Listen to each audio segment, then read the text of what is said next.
Hi everyone, I'm going to talk to you about Pluto today because Pluto, if you didn't already know, is going to be stationing direct in the sign of Capricorn on the 11th or 12th of October, depending on where you are in the world.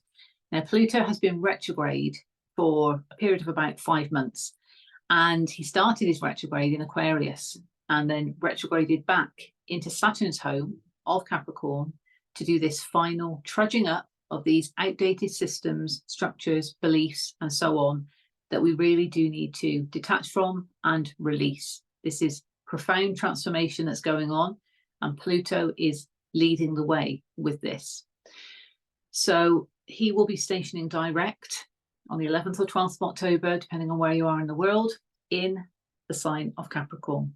And then just over a month later, on the 19th of November, he will be moving into Aquarius. This is the age of Aquarius going forward that you've probably heard a lot of people talking about. This is a new reality, and things are already starting to take shape in that respect. If this is resonating with you at all, you're going to be aware of that. There are lots of profound changes that have already been happening, and we're experiencing that in our reality, in our individual realities, and collectively on a global scale. So this has been big, and Pluto goes deep. I've said it time and time again on these astrology reports. He is not surface level, he is deep. And he has been working in Saturn's home. So the two of them have been working together with Saturn, serving up lessons, getting us in alignment with our spiritual truth, and Pluto really showing us where we need to detach from, what systems are not working for us, what structures are not working for us, where have we been giving our power away, where do we need to put boundaries in place, where are rules not working for us anymore. And it's important to remember that if things are coming up that are showing us we need to release or detach from certain aspects and situations, whatever it might be, that is a sign of us having grown and evolved. Because as we do that and we naturally ascend in that way, we become stronger, wiser, and so on. And other things that may be related to us and resonated with us in the past that are no longer serving us need to then be released. And that's okay because we've naturally evolved. However, the discomfort comes within that detachment because we can become attached to the familiar. And detaching from that to move forward to new can obviously feel quite daunting and quite, overwhelming, really. And as I say, Pluto goes deep. So this is about deep-rooted stuff that's been coming up for us to look at. And again, if it's not resonating with you at all, don't worry about it. Leave this video, walk on by. That's absolutely fine. But for those of you that are resonating with it, it is a pivotal moment for humanity. And that sounds very dramatic, but it is a pivotal moment for humanity when it comes to our spiritual journey, our spiritual growth, our spiritual evolution as a collective. And that all starts with us as an individual. So we must remember that what we're profoundly transforming, we're becoming newer versions of ourselves, but those versions of ourselves that's actually the true self, it's allowing us to move forward as a collective in that new, innovative way, which is what the Age of Aquarius is all about, the new reality going forward. Okay, so I know I laboured on that point a bit too much, but I trust whatever comes through that I need to obviously channel through and let you know at the time.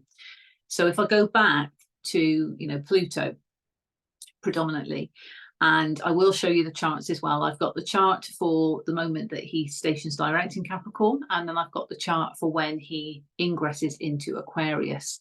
And in addition to that, for those of us in the UK, I've also put those charts against the UK's chart to give some context to the house system, which is exactly what you can do with your natal chart in a reading.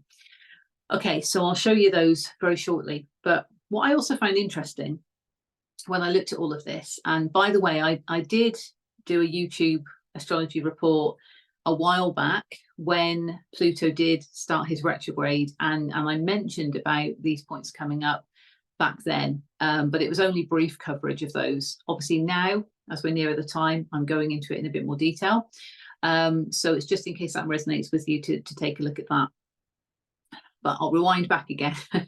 So back to Pluto. What I found interesting was, of course, we're now in Libra season at this moment, and we will be when Pluto stations direct, because at the time of me recording this, it's the 10th of October.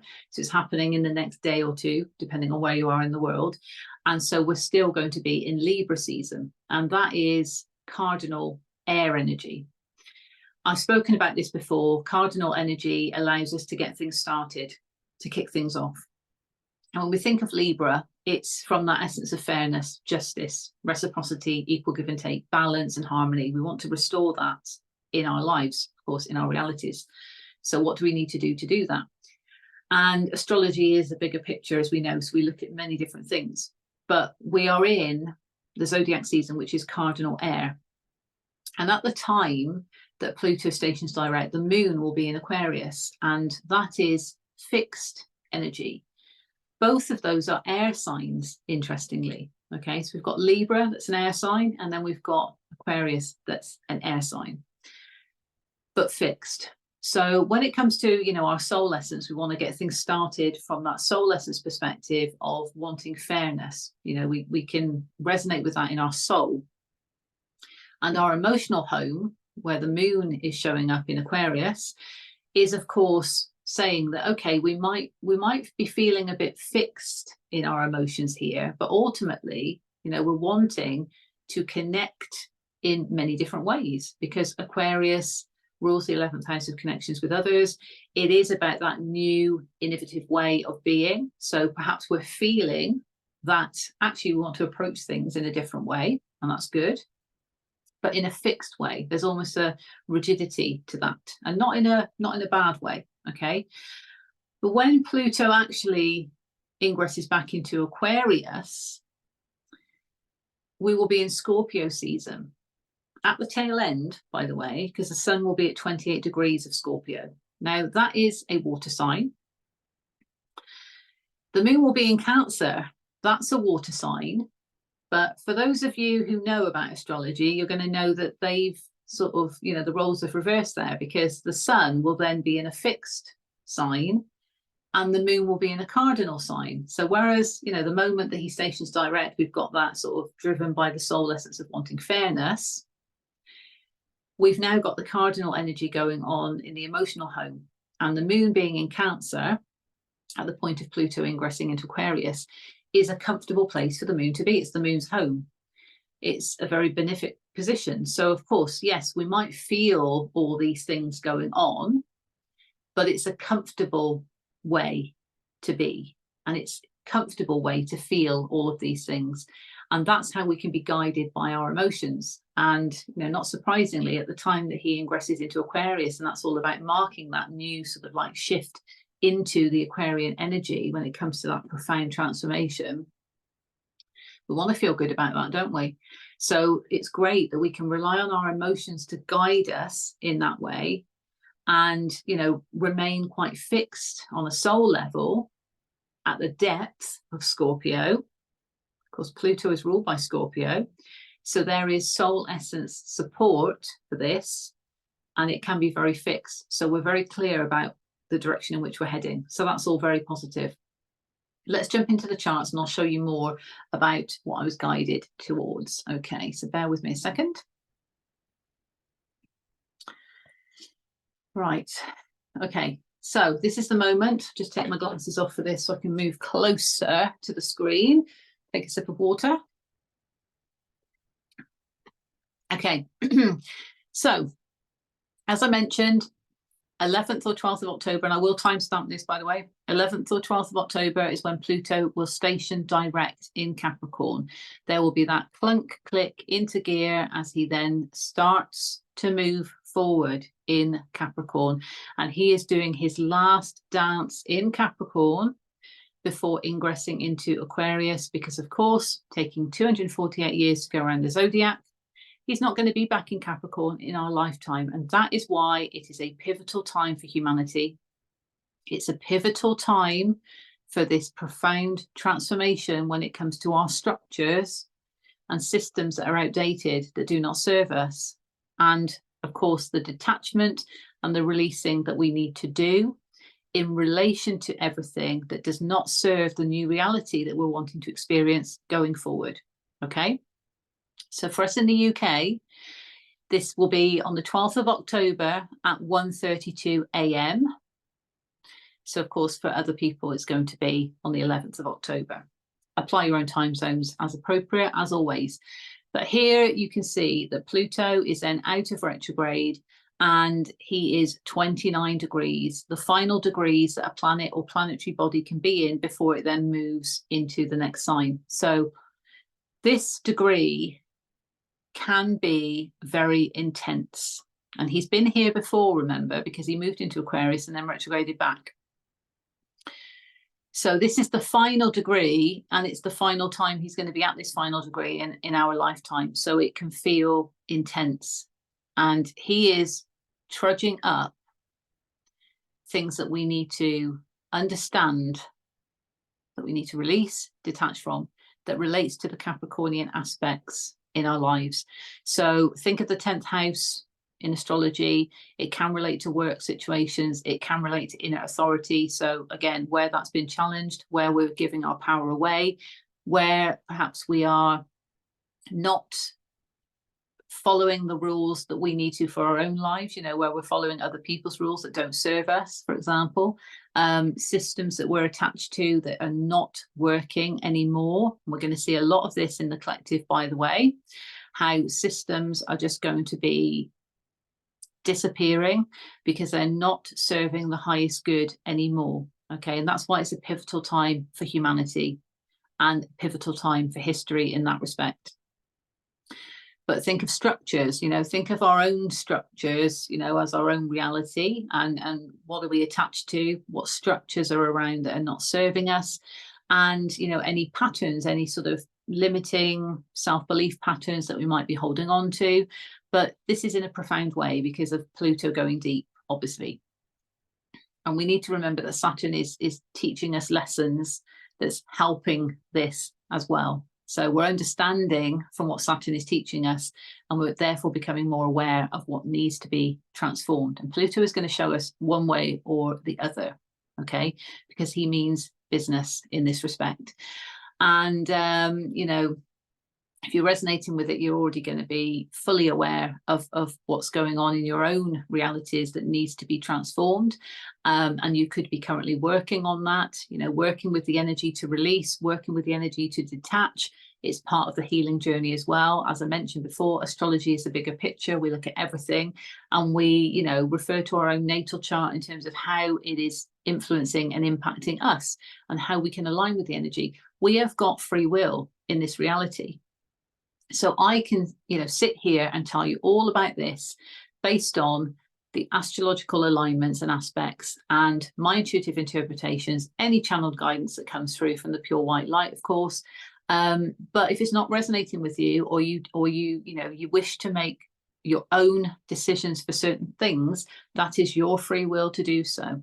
And we have the gift of that in this reality. This is just to give you the information to align with the energy if it resonates for you. Okay, I'm doing my job as a light worker by providing this information. So it's going to resonate or it's not going to resonate. People are on different parts of their journey. Okay, and I've had to understand and appreciate that as part of what I'm doing. So so yes, take it as you will, do with it as you wish. Okay, but essentially, if it's resonating for you, you're going to know. You're going to know, you're going to feel it, you're going to understand that things around you are changing. Okay, realities are changing. Now, what is interesting is you might notice that green triangle in the middle. So that's a grand trine, because we've got those trines that are all connected. It's a grand trine. And previously to this, we've had a grand water trine. And that was between Mars and Venus and also Saturn. So I've mentioned about lessons that were going on that Saturn was teaching us that related to the masculine and feminine, but trying to balance out the masculine and feminine energy. Okay, and these lessons that were happening and going on. Now, Mars and Venus are still in trine here. So there is still this harmonious connection between the masculine essence and the feminine essence. Saturn is no longer in that trine. Okay, so it almost feels like he's delivered that lesson, or he's delivered that message. So now this is about the masculine and feminine essence, because we've got both essences within, regardless of gender or how we identify, and how we balance the two. Okay, nurturing the masculine energy with Mars in Cancer, and then, you know, going deep and examining our investment of Venus energy with Venus in Scorpio, and how that is balancing out so that we can come into harmony in that way. And then that can be reflected, you know, back to us in those unions and relationships between masculine and feminine energy. Okay. So it feels like Saturn has kind of, you know, delivered a lesson on that. He's now kind of stepped away for the time being, but those two are still balancing out. So that is a harmonious aspect that's still in place. But the grand trine that we've now got is an earth trine. So whereas we had it in water previously to this, that's all about, you know, the emotions and the feelings kind of working together, being aware of what Saturn was teaching us, in order for us to get that balance and alignment within our feelings and in our emotions, to now, at this point of Pluto stationing direct, fully understanding with this grand Earth trine, how our reality is changing. Because Pluto, and this is physical reality because it's Earth energy, Pluto is in trine to Vesta, and they are both in trine to Uranus. And Uranus is also retrograde. Okay, and Uranus rules Aquarius. So there is a connection with everything here. And it's linked to the sacred flame energy of Vesta. It's linked to, you know, what inspires us, what creates that spark within, what is our, or who is our creative muse in that way to inspire us. And, you know, what are we passionate about? Who are we passionate about? Whatever it might be. But this is in our reality. And how is that also informing the change that we want to see? But not only that, you know, the change that is needed within our worth and values, and has been on our path for some time with Uranus in Taurus, that's also enabling us to understand what inspires us. Because as we become more aware of our worth and values, we know that who or what is in alignment with us. And by doing that, we understand what needs to transform, what we do need to detach from, who we need to detach from with what Pluto is doing. So it's a harmonious aspect where the physical reality, or should I say the reality of our physical reality, is guiding us in this transformation. So that's very powerful. It's grounded energy. And the cardinal energy here is Capricorn. So it is all coming from Pluto, showing us these things. Okay, the mutable energy is Virgo. So that is more of a flow of that sacred flame, creative inspiration. We need to get our house in order, of course, but we need to understand, firstly, what's not working for us in our reality, and where do we need to change, and how do we need to adjust our worth and values to understand what is motivating us to go forward. Okay. So that's the grand trine. Now, there's lots of other things going on, as you can see by all my lines that I've drawn. And there's many more that I haven't marked up, but this is just what I was guided towards. So we have got some challenging energy in the mix, not surprising because of what's going on. And that's real life, isn't it? We have to take the rough with the smooth, so to speak. So we have got Pluto in a semi-square to Saturn in Pisces retrograde, and also in square to Lilith and Mercury, who are both getting towards the end of Libra. Lilith is in retrograde, by the way. So, you know, they're conjunct, they're 1 degree apart. And this is saying that there's some challenging energy. Okay, so some minor challenges there when it comes to the Saturnian lessons, because we're still going through them. And with Pluto stationing direct in Capricorn, we might feel, because Saturn rules time as well, we might feel a bit of pressure to be like, oh God, he's stationed direct now, I've really got to sort this out, you know, and putting pressure on ourselves. That could really be showing where that challenging energy is coming in. And there is also a square here from Saturn to Pallas. So we need to understand with that Pallas Athena warrior energy, What is it we've learned? Because we've got Sagittarius energy there. What have we learned and discovered during this period of time of this introspection, whilst Pluto's been in retrograde? What have we learned of what we're willing to fight for? What do we want to fight for in our lives? What's motivating us for that? And that can also feel challenging if we've got to accept what that is from a Saturnian lesson point of view. And also, as I mentioned, that feeling of, you know, I'm running out of time. I've got to get myself in alignment with my spiritual truth. I've got to do this transformation. I've got to do all of this. And I feel like, you know, we've got this period of time of just over a month when he's going to be moving forward and the clock is going to be ticking, and then he's going to be in Aquarius, and that's it. So yes, there can feel that pressure. It almost feels like a bit of a pressure cooker build up to that. Okay. And you know, if we're aware of it, we can work with the energy, okay, to try and alleviate that. It just helps have a reason as to why we might be feeling that way. Okay. But you know, Pluto in square to Mercury and Lilith, well, Lilith is going to be revealing shadow aspects that maybe we've not wanted to address, certainly where things have not been balanced or not been fair or reciprocal in the past. Okay, so shadow aspects that could have been leading us to believe that we're not worthy of receiving fairness, we're not worthy of receiving reciprocity or balance or harmony or even justice for whatever reason. So shadow aspects coming up to show us why we've been feeling that way.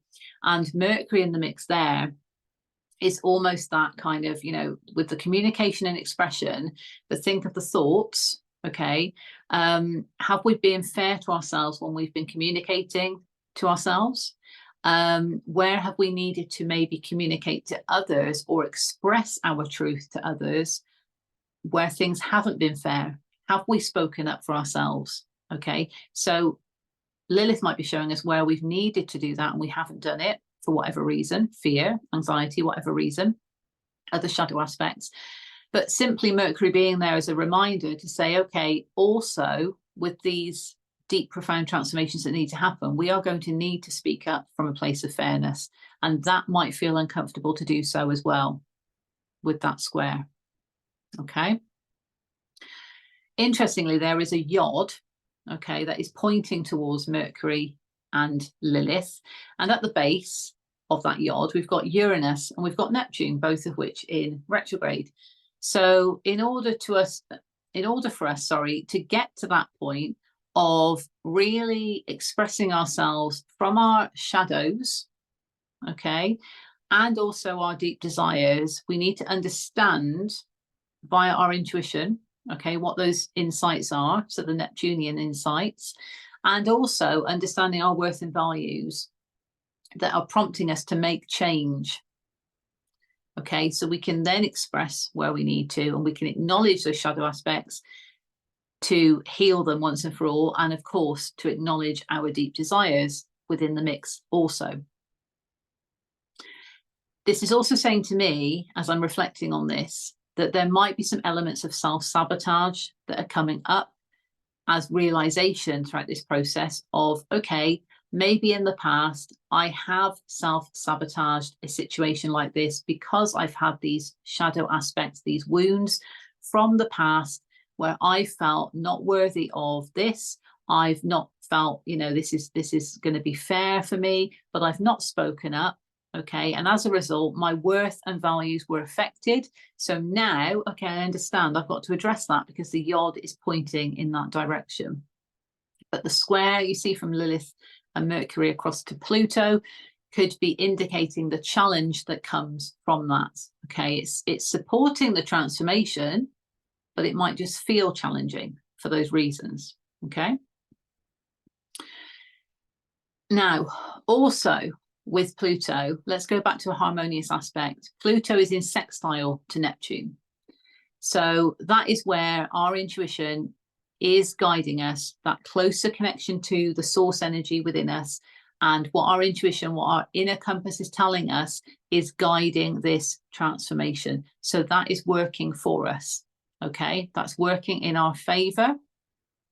And remember, you know, we're being guided by the change that we need to see, and we're needing to really understand our worth and values with all of this as well.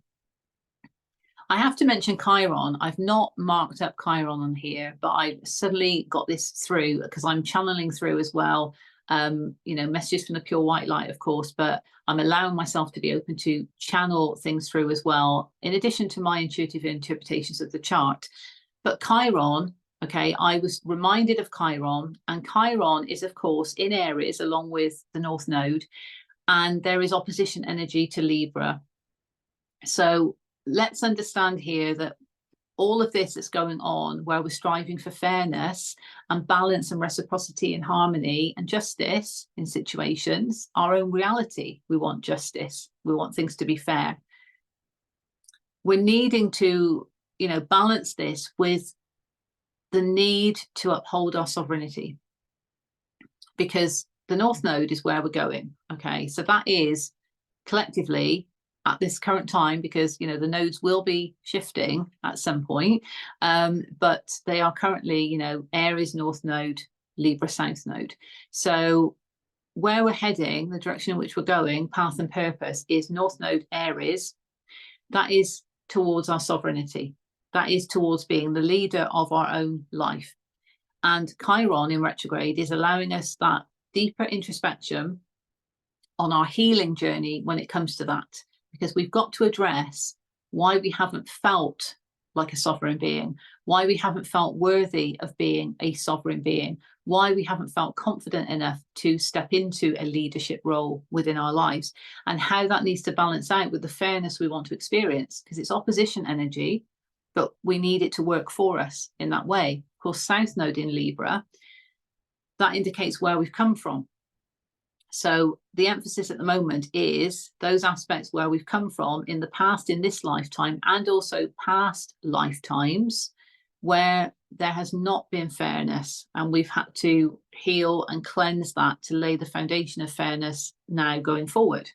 Okay, so it's very important we're working with that energy in harmony, to use that word as well, even though it's opposition energy. To me, it feels like push-pull when I think of opposition energy, but we can really allow it to work for us. Now, of course, Aries is that cardinal energy as well as Libra. So both energies want to start things off. Aries is obviously fire, and Libra is air energy. And Aries represents the self, and Libra rules the 7th house of relationships with people, places, things. So we need to get things harmonized between where we're heading, like by ourselves, as in our own sovereign path, doing things for us, empowering ourselves to follow what we want to do, versus what our relationships want from us, you know, whatever relationship it might be. So we're looking at, you know, the need to balance that out, but ultimately our healing journey, and our North Node here relates to North Node, but relates to Aries. Yeah, our healing journey on our North Node relates to North Node. You know what I'm saying? Sorry. So yes, relates to the Aries energy, the sovereignty. That is the direction in which we are heading. Now, in your own natal chart, your North Node and your South Node is going to give you a better idea of your path and purpose forward and where you've come from. So what you might need to be aware of from the past and past lives. Okay, I'm talking about a collective journey here. Okay. Right. Now, the other thing I wanted to mention here is we've also got the South Node that I've just mentioned in a semi-square to Venus. So yes, where we're trying to move forward away from aspects that have not been fair, because we're trying to heal them and cleanse the karma process, do what we need to do to empower ourselves moving forward. With our investment of resources, our time, our energy, our love, you know, that Venus energy, and we're having to go deep because of that connection, obviously, with Pluto and being in Scorpio as well. But here with the South Node, you know, semi-square to Venus, okay, we might still need to look at where we're investing our time, our energy, our resources, because perhaps we are still holding on to the past a little bit. it could be indicating that. It's just a minor challenging energy there. So, you know, it's kind of wrapping things up. It feels like to me, we're wrapping things up. We're aligning with this energy, we're wrapping things up. We've got the memo. We know where we've been sort of over investing our time in areas that don't serve us, or areas that are not fair and reciprocal, and we are trying to balance that out. So it's, you know, it feels like we're wrapping things up with that energy. Okay, so that's what I wanted to mention about the moment that Pluto stations direct in Capricorn. And of course, he will then be moving forward still at 29 degrees, because obviously it's going slow, but moving forward nonetheless, ready to go into Aquarius on the 19th of November. Before I show you that chart, I'm going to just show you this chart against the UK's chart, okay? And I will timestamp this, as I've said. Obviously, you'll have to excuse my drawing in the middle, but this is just to try and show you what I've just shown you on that chart, okay, in smaller detail, to give you some context for the houses. So the inner wheel is the UK's natal chart, and then we've got what I've just shown you as the outer wheel, and that's how we look at the transits going on and how it can impact on your chart. Okay, so this is on a collective level. Now, Pluto is actually here at the cusp, if you like, of the 6th house going into the 7th house, because when Pluto moves into Aquarius, he will actually be in the 7th house for the UK. And I'll show you that when I come onto it. So he is cleaning house in the 6th house for sure when it comes to the UK. Okay. And the 6th house relates to daily routines and schedules, where we are of service to others, and also well-being. This is the house that's ruled by Virgo in astrology. Okay, so it really is about cleaning things up, and Pluto is doing it on a deep level with those Capricornian aspects. So things that are not working for us when it comes to our daily routines and schedules, what needs to profoundly transform in how we're doing things day to day, what's not working for us anymore. And, you know, where are we of service to others? Where's that not working for us anymore? Where do we need to detach from that? And with our well-being, that's a big one. Okay, so what's not working for us that's affecting our well-being, we need to profoundly transform it. Okay, so this is about a new reality going forward. So it's very, very prevalent for that with the 6th house. And that Grand Trine is impacting the 3rd house, the 6th house, and the 11th house. So 6th house I've just mentioned, and then we've got the 3rd house of expression and communication, and the 11th house of connections with others. So do you see a bit of a pattern here? This is about cleaning things up in our reality, earth energy, when it comes to our connections with others and where we need to express ourselves. 11th house, 3rd house. Yes. So this is quite big and fundamental to what we're doing in our transformation of our reality. So if our daily routines and schedules are not working for us, and we're actually, you know, inspired by something else, but we haven't expressed it because Vesta is there in the 3rd house, we need to speak up about it. And that obviously involves communication with others and our connections with others. So the 11th house, and that's where the change is needed, but we need to believe our worth because Uranus is in Taurus. Okay. The semi-square to Saturn from Pluto, Saturn is in the 9th house. So 9th house of learning and discovery. What has Saturn been teaching us? What have we learned? Where do we need to transform things? Where do we need to detach from things? With the sextile to Neptune, Neptune is also in the 9th house. So our intuition has been showing us, as well as Saturn has been showing us. It's just that, you know, it's working more harmoniously because we've got that stronger connection to our intuition through this journey of awakening and ascension. And it can feel harsh with Saturn because it's harsh lessons often. So that's where the challenging energy comes in versus the harmonious energy. But also, you know, Lilith and Mercury are in the 4th house of foundations. And the 4th house can be home and family as well. So is there anything coming up within the home? Okay, within the family that is, and it could be soul tribe.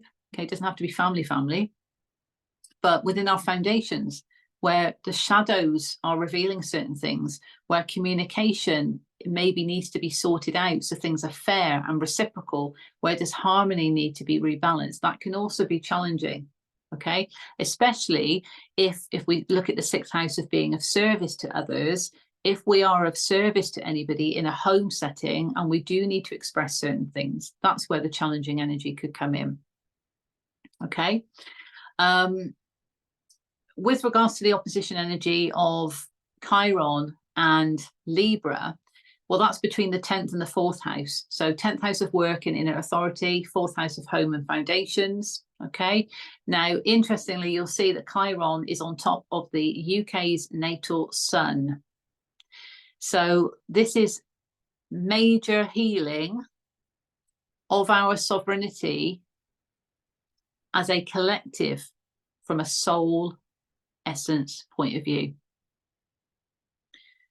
Everything that's happening in our own lives and collectively what we're experiencing is strengthening the healing journey of our sovereignty, because we are needing to step forward as leaders of our own lives. And we are needing to do this from that place of the self, okay? And what do we want from our lives? What do we want? So what do you want from your life as a leader of your life, as a sovereign leader of your life? And how that is heightening that soul essence energy within the collective of the UK, really kind of saying, look, you know, we got to get things sorted here and become the leaders of our own lives. And I feel that's closely linked to detaching from systems that don't serve us as well. And you can read between the lines with what I'm saying with that one. Okay. But that opposition energy, you know, is certainly, you know, there with Juno mainly, because that's the closest, 22 degrees, not direct opposition, but close. You know, so commitments and contracts. So there's deep resonance with that as well. Okay. That's all I wanted to mention there. Obviously, we know there's a lot more going on. You know, Mars is there in the 12th house, and we've got Venus in the 5th house. So, you know, Venus is in that house of love and creative artistic expression. So, you know, reminding us that we need to find that joy within. And that's got to come from a deep place of resonance. Pallas is there in Sag as well, because we've got some Scorpio and some Sag energy there. So it's you know, what are we willing to fight for the heart space? You know, we're wanting to actually fight for the joy that we want to experience out of life, aren't we? Let's be real. So that's why we need to really uphold our sovereignty and fight against systems that are corrupt and are not serving us anymore by standing up for ourselves. Okay. And the masculine energy, that's going within the subconscious here. So yeah, we want to take action, but it could be hidden at the moment. Okay. But remember, there was that trine that was between Mars and Venus. So that's working together quite nicely. Okay. I know I didn't mention this before, but obviously Jupiter is now in retrograde. So interestingly for the UK, he's retrograding through the 11th house of connections with others. So expansion. This is about, in a retrograde, it's all about reflecting inside us because it's introspection. So Jupiter offers expansion, but in Gemini, he's not in a comfortable place because it's his opposite sign. So we might feel restricted to how we can expand, but we need to go within and focus with this introspection of where do our connections with others, in this particular case, need to expand and grow? And do we need to do any work internally to grow and expand in order for us to then see that reflected back to us? Okay. And to maybe look at something, you know, from two sides. And if it's a connection with another or a group, it's looking at the two sides. It's like a bigger perspective. And that is what is also going to enable that inner growth and expansion within. Okay. And if that's going on as well, and we know that, you know, Uranus is there in the 11th house, and that's in the Grand Trine with Pluto, although Jupiter is in an air sign and it's not in this Grand Trine at all, there is something to be said here about just the energy of the 11th house. if we're cleaning up things in our connections with others, then of course that's also going to expand the potential and the possibilities, because, you know, we're cleaning things up, we're maybe wanting to connect in a different way. So that's going to allow for that expansion. But we need to do that internally as well to understand what it is. And as I've mentioned many times, astrology is a bigger picture. So we look at everything, you know, we're looking at the Lilith shadow aspects and the desires. We're looking at Chiron with the healing. We're looking at, you know, our purpose and our path going forward and where we've come from. We're looking at, you know, the masculine and feminine essence within. Where do things need to change? What are the lessons Saturn's teaching us? What inspires us and motivates us to move forward with Vesta? Where our feelings at the moon. There are so many different things. Okay, there's so many different layers. So as I've mentioned before, take what resonates and leave what doesn't. So I'm going to move on now to the chart where Pluto ingresses back into Aquarius. And I will just take another sip of water.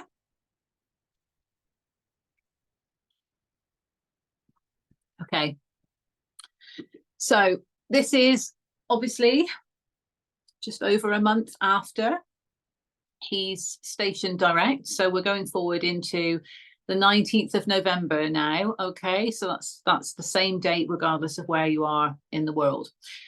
So here we have it, and we've got Pluto over here, 0 degrees of Aquarius. Okay, and this is the chart as an event. When I show you it with the UK's chart, you'll see that he's moved into the 7th house for the UK.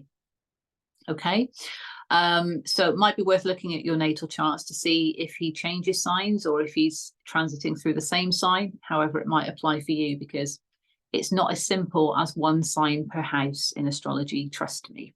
Okay, but there we go. We've got Pluto in Aquarius, we've got the moon in Cancer, and we've got the sun at 28 degrees of Scorpio. So getting towards the final degrees of Scorpio before we move into Sag season. Okay, so there's many things going on here, like there were in the other chart, but different things, okay, that you won't be surprised about, because of course it's just over a month after. And it feels like there's more harmonious aspects involving Pluto, because there's no squares with him going on. There are squares in the chart, but not connected to Pluto. And this feels to be very indicative of the fact that, you know, this is all about the age of Aquarius and this new reality that we're wanting to embrace and to move forward, and how the planetary energy can help us if we align with it, because remember, we've got free will, how it can help guide us forward in this way of this new reality. Okay, but it's about connecting in a different way. It's Aquarius energy, so it is new, it is different, it might be unusual, but it's certainly unique for us as a collective. And again, that's why it's a pivotal point for humanity. Okay, so we have got a trine that is going from Pluto to Uranus, same as before.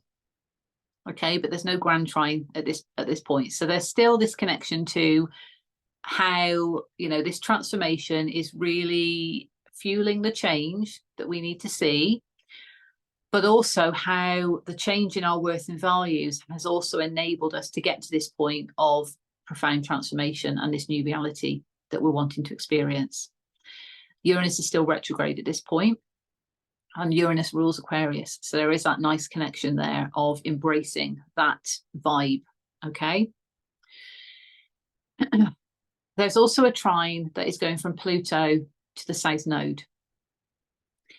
And so again, we get to this point of where he moves into Aquarius, and there is that harmonious aspect saying that, okay, perhaps we've dealt with things from the past or the past lives for the most part. And this is what is really, again, helping us move forward, because we are being able to lay that fair foundation, because we have cleansed a lot of karma. We've understood what we've needed to release, let go, detach from, relating to where we've come from. And this is about moving forward now into this new reality. There is also a sextile with the sun. Okay, so that is harmonious with the soul, and Pluto rules Scorpio. So, you know, the sun is there in Scorpio, in Pluto's home. So there is that resonance there with, okay, we've got this on a soul level. We can go deep. We know we can go deep because we've done that. And this is about now saying, right, this is the time to move forward from a place of depth into that new reality. Okay, and it feels like a lot more, like even energetically, I feel a lot more at peace talking about this. There feels like there is this just wave of almost relief. Okay, and it's not to say that we're going to get to this point and everybody would have done absolutely everything that they've needed to do in terms of releasing, because we know that we're always healing and we're always evolving. But this is about understanding what Pluto's retrograde has taught us, what Saturn has been teaching us, and how we've been aligning with that energy to close things out. And if we've been doing that, we're becoming more aligned in our own energy. Do you see? So this is really about us, yes, embracing the new, but it feels good. You know, it feels good in that way. And there is another sextile that's going on, and that's between Lilith and Mercury and the vertex point. Now, what I found interesting about this is that Mercury and the vertex point are exactly conjunct at 20 degrees of Sagittarius at this point, because Mercury will have moved into Sag at this point. Now, Pars Fortuna, the pot of fortune, is the other side of Mercury in Sag. Okay, and we've got Pallas there as well. So, you know, what we're fighting for here, there's still this quest of fighting for what we want. But, you know, vertex and pot of fortune here, Pars Fortuna, indicates this is a very fated and destined moment. And it feels particularly prevalent around our expression because of being exactly conjunct with Mercury. And this sextile that's going across to Lilith is almost kind of saying that, you know, what Lilith has shown us of where we've needed to really embody that true, honest, raw expression of ourselves. It's a very fated and destined moment for that now moving forward, because perhaps we have been living in the shadows too much. And now we've realized, no, this is about us moving forward and embodying that true, honest, raw expression of ourselves. Okay. Lilith is known as like the shadow feminine side. But this is about, yeah, okay, we've understood what makes us tick in that respect. It's a very fated and destined moment. And there's also a trine that is going from Pars Fortuna to the North Node. Okay, so again, it's fated and destined, and it's very aligned for us when it comes to our purpose and our path forward. And with vertex and Mercury, there's a trine to Chiron. So it's very aligned for us to become our true, raw, authentic expression of ourselves, and what we've discovered that to be with the Sag energy, but embodying that fire energy of actually, you know, being that energy in its rawness, in its fiery nature. That's very healing. There's something that's very healing about that when it comes to our sovereignty, because we're being ourselves. And maybe we've hidden that for so long. And part of what, you know, Pluto's job in Capricorn might have done is those limiting thought patterns that we might have had, or, you know, where we've not had boundaries where we've needed to, because we've not felt worthy of whatever it might have been. We've not felt confident about being our true self for whatever reason. We've had to address those shadow aspects. And now we can embody that really authentic expression of who we are. And it's fated and destined, and it's part of our healing journey going forward.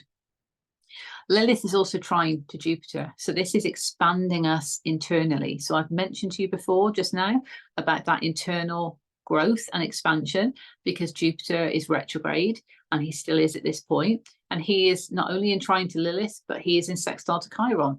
So it all links to the healing journey and healing our sovereignty by us embodying those shadow aspects and the rawness of who we are. That is allowing us to grow on an internal level. It's allowing that expansion, okay?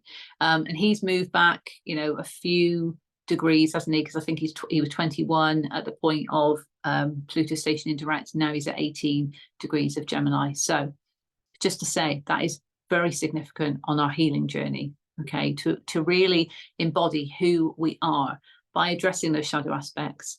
That's allowing growth.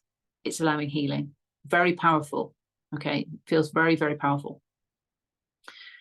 The moon, although it's a comfortable place, I mentioned before, being in Cancer, it's home. The challenging energy with the square is Chiron and also Lilith. So even though it's very powerful and it feels very powerful to me, the challenging energy comes from needing to accept those feelings. You know, the moon in Cancer is a comfortable place. So the square being challenging, okay, we're still going to feel these things.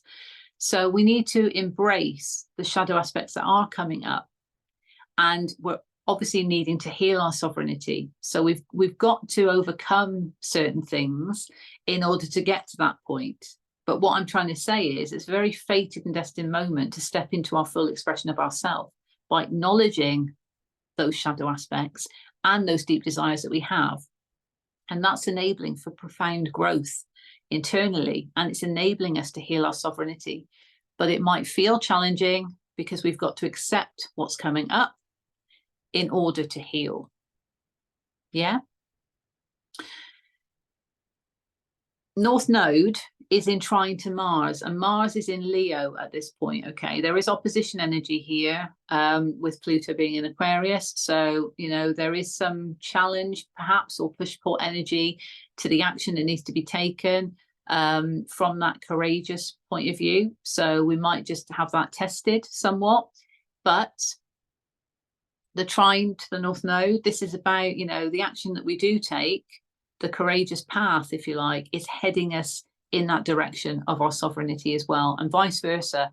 As we step onto our path of sovereignty, we can be more motivated and inspired to take action from a place of courage, from a place of strength, and from a place of authentic expression.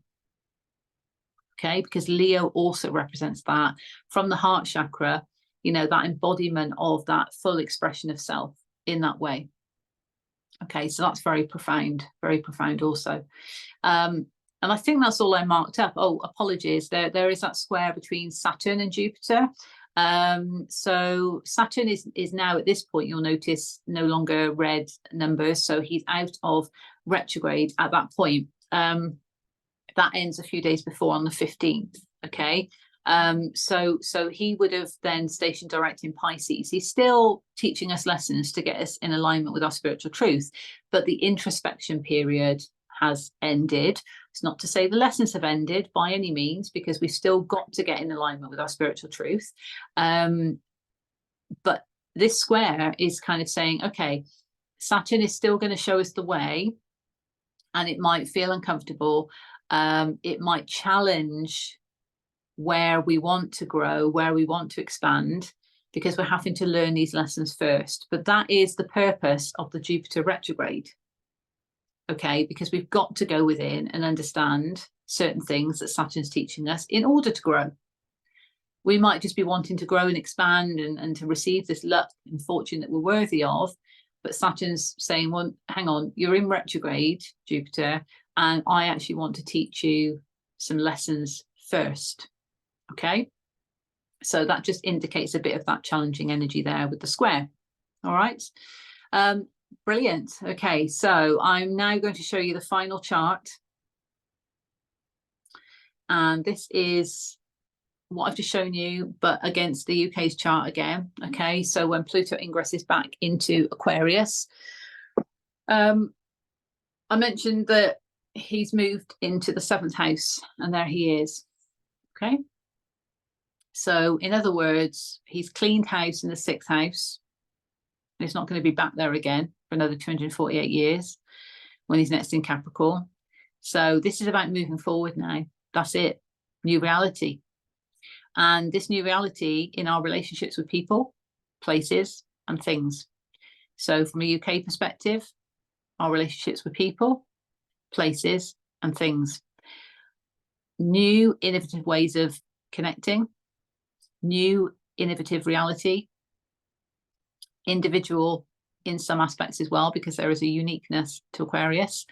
But also, you know, this is a different reality that we're facing. And so the houses that are linked predominantly with the two trines, you'll see I've put a dotted line, and that was because I didn't want to confuse anybody by you thinking there was a grand trine, and it's because there's a small circle. I've only got so much room to fit it all in, and it would have looked like a grand trine, and it's not. So the two trines are going from the 7th to the 11th house and the 7th to the 4th house. Okay, so the connections with others is still in the mix, and also foundations, family, home is still in the mix here as well. But now we're focused on, okay, this is a new reality within our relationships with people, places, things, how we connect with others, and how we also link back to our foundations as well. With the sextile to the sun is in the 5th house. Okay, as is Mercury and the vertex point, and their sextile to Lilith, and Lilith is in the 4th house. Okay, so with the 5th house, that is all about, you know, it's the house of love. It is the house of creative and artistic expression. So, you know, we've got the deep energy of Scorpio, and we've got that kind of learning, discovery, quest, quite flighty energy of Sagittarius. Curious energy as well, you know. So it might just be that, yes, with that raw, authentic expression of self that we've said, that's enabling this new reality for us, because we're embodying that.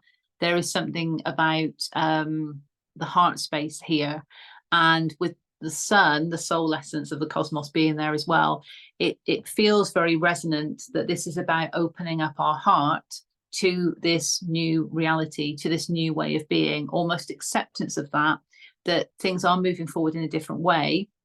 And there is a need to expand the heart chakra in order to, you know, experience that full expression of ourselves, and how that resonates on a soul level with us. The opposite house is the 11th house. So again, the push-pull energy with the opposition, and that's where Jupiter is. So yes, it's kind of, there might be some resistance about, you know, the expansion, because we're wanting to open our heart chakra, but we know we've got to also go within and do the introspection to look at things from different sides. But also we need to feel worthy of that, with Uranus there in the mix also. Okay, so it's just worth bearing that in mind. Now, the dotted line, if I can remember why I did it, I think that relates to what's going on with Jupiter and Lilith, I think. Let me just check on my notes, because yes, it is. I thought I was going there, but you know, I mark it up in such strange, quirky ways. I am a Pisces, but there we go. But yes, so Jupiter and Lilith, they are in trine, but I've drawn it as a dotted line for the reasons I've mentioned before. I didn't want to confuse anybody, because it doesn't form a grand trine at all. It's just I've got limited space in that circle. Okay, so yes, you know, Lilith is helping reveal this at the foundation and within our home settings as well, potentially. And you know, this is linked to our connections with others because of Jupiter, but we're needing to really introspect to allow for that expansion to happen. And Jupiter being in square to Saturn is in the 9th house still. So yes, we are learning what Saturn is teaching us, and that is important. It's how it's meant to be. It is how it's meant to be. Okay. The opposition energy. So interestingly, Chiron, I know I mentioned before, Chiron was right on top of the sun in the last chart. Okay, but now, because of being retrograde, has moved back a bit. There is still that conjunction energy because he's still close to the natal sun. So there is still that resonance about us stepping into our leadership roles. And I would say that's definitely appropriate because of, you know, the age of Aquarius, absolutely.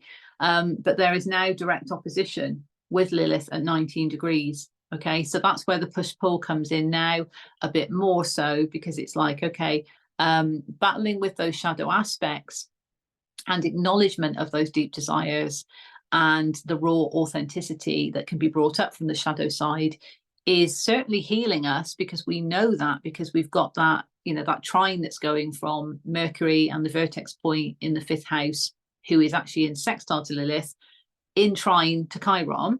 But the opposition energy is there between, again, it's being guided by the self of the sovereignty of Aries, and also the fairness we're wanting to, you know, restore and balance out. And we need to just understand that our shadows are part of that, because we need to acknowledge those.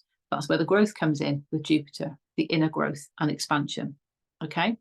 And Jupiter, of course, is in sextile to Chiron, as we know. So that's between the 11th and 10th house. So really, yes, okay, this could relate to how we're connecting with others as well on our healing journey. And maybe even, you know, this is just coming through, how others are revealing those shadow aspects within us. Okay, because you've probably heard, you know, the saying that who we meet are mirrors, and, you know, we get shown certain things that could trigger us, but it's for our highest good, because it enables us to look at certain aspects of ourselves that we need to focus on. Well, that could be happening in our connections with others, and the shadow aspects might be coming up that we need to pay attention to, because perhaps it's allowing us to see who we truly are, but who we've maybe ignored or not acknowledged.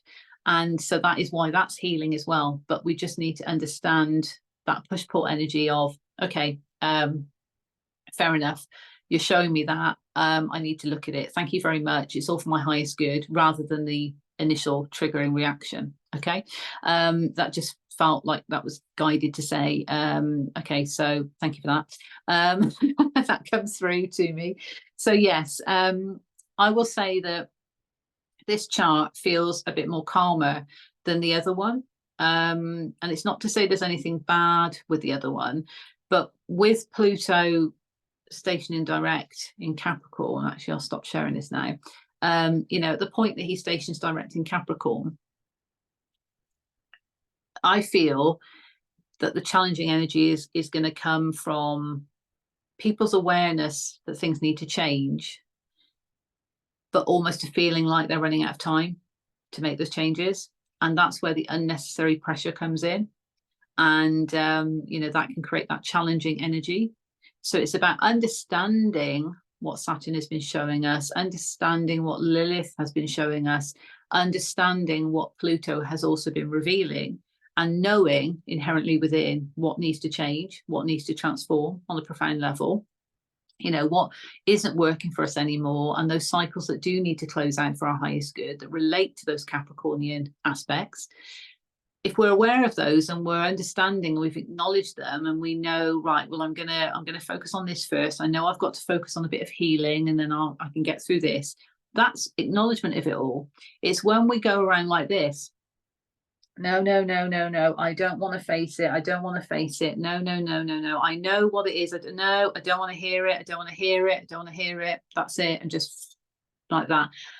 That's where it then creates that unnecessary pressure as well, because there is that deep inner knowing on a soul level that things need to change, but there is a reluctance to even look at it and acknowledge it. So if it's resonating for you and you're aware of certain things, and you just know that you've got to work through things at your pace, everybody's journey is different, and time is an illusion anyway. Okay, I know we align with time because it's a man-made concept, and we've got these dates because we know when the planetary aspects are happening, and that guides us forward in that way. But in terms of, you know, saying you have to have done it by then, puts pressure on people, because everyone's journey is different. So this is about understanding, yes, this is happening and it's a big deal, you know, it is a big deal, but it's also recognizing that if you're aware of these things and you know, yes, this is what I'm going to do to sort it out, but I need to process things first, then that's okay. It's about acknowledging that as we move forward, because there's certain things that just cannot come into this new reality with us. And Pluto is going to show that. So this is about massive shifts. And globally, these things are already happening. If you're seeing them, They're already happening. So, you know, we've got to change our realities in the best way we can, because we are responsible for our own realities. And you know what? By actually understanding we're responsible for our own reality is sovereign in itself, because we're accepting that role of being the leader of our own life and saying, okay, I have been ignoring this for far too long.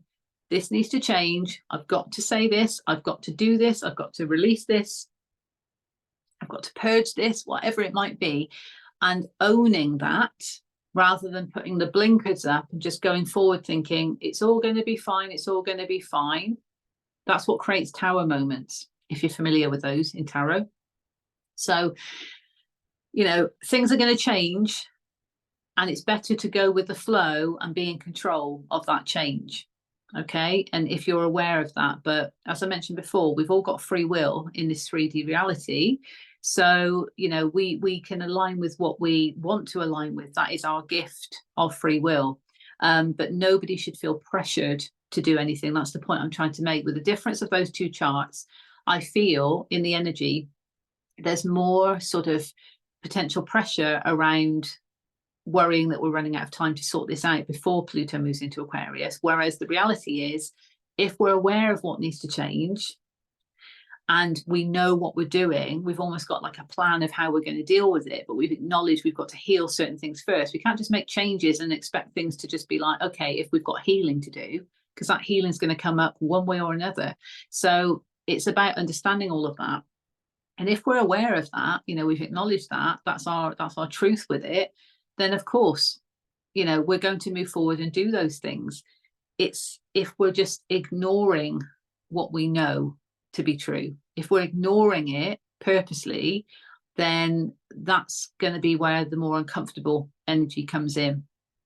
You know, and I say that with my own experience, okay, because I'm not immune to any of this.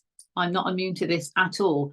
I have got my own things that I need to release, detach from, and purge. And trust me, it's not surface level stuff. It reveals a lot that's underneath, and that's what Pluto is doing. So this is what needs attention and healing and processing before it can be released and detached. So it's a big thing. This is saying work with the energy that's supporting this transformation, because we're moving into a new reality and we want to align with that for our own highest good. You know, we know as we've evolved how things feel if they feel out of alignment, don't we? So it's working with that energy. So there we go. But if anybody is interested in having a Pluto scope, which is basically my name for a Pluto horoscope, I do moon scopes as well, but this would be a Pluto scope. So this would be looking at your natal chart against these transits that I've shown you, okay? Not only that, excuse me, not only that, but looking at your natal Pluto and any significant aspects to Saturn or Lilith or anything else, you know, going on. And then also looking at the transits of Pluto stationing direct in Capricorn and when Pluto ingresses into Aquarius, to see what those aspects are doing in your chart. If you're interested in that, then check out my link tree on my social media, Goddess of Neptune, the Goddess of Neptune.